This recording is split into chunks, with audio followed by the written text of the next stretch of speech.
Bonjour à toutes et à tous. Aujourd'hui, on va vous présenter la deuxième crise biologique majeure, connue aussi sur le nom de fin de Dévonien. Cette deuxième crise biologique est survenue il y a environ 360 millions d'années. C'est la limite entre le Dévonien et le Carbonifère.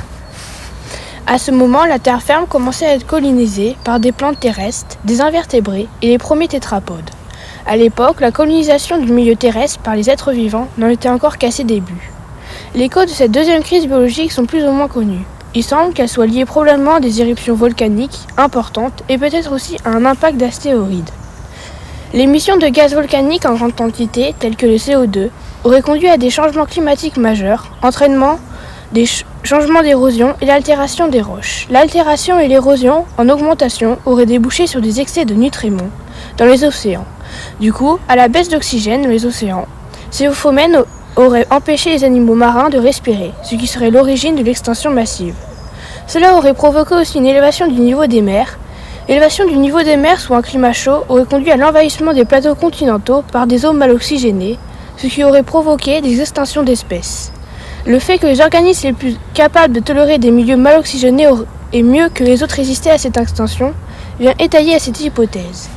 Les scientifiques pensent aussi que ce n'a pas été un événement brutal, mais plutôt une série d'extinctions sur une période de 2 à 4 millions d'années. Il y a eu des conséquences à court terme de cette crise. Certaines espèces et groupes emblématiques ont disparu. L'extinction de la fin du Dévonien est sélective d'un point de vue écologique. Elle frappe surtout les milieux récifaux et tropicaux, et d'une manière générale les milieux marins, peu profonds, très sensibles aux fluctuations fréquentes qui ont affecté le niveau de la mer au cours du Dévonien supérieur. Alors que les poissons d'eau douce ont très peu été affectés, les animaux marins l'ont beaucoup été plus. Les placodermes, par exemple, n'ont pas survécu et les acodiens ont été en grande partie décimés. Ça a aussi été la fin de presque tous les agoniates.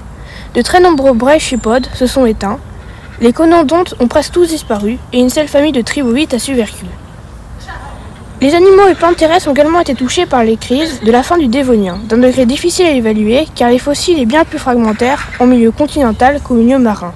Près de 50% des espèces de plantes pourraient avoir disparu. Au total, c'est près de 70% des espèces vivantes au Dévonien qui n'existent plus au Carbonifère. Après la crise du Dévonien, les premiers amphibiens ont évolué à partir de poissons à nageoires charnues.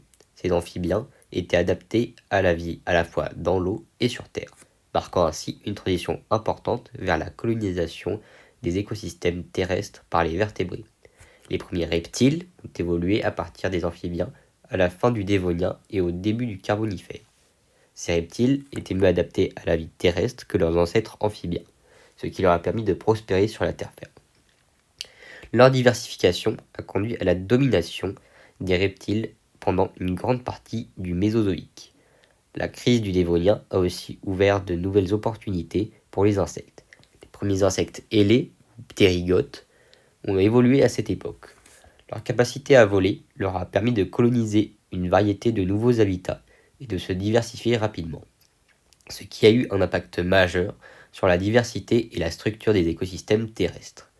Bien que la crise du Dévonien ait entraîné une extinction massive dans les océans, elle a également donné des opportunités à de nouvelles formes de vie. Des groupes tels que les ammonites, les échinodermes et les coraux ont prospéré et se sont diversifiés après la crise, contribuant à la reconstitution des écosystèmes marins.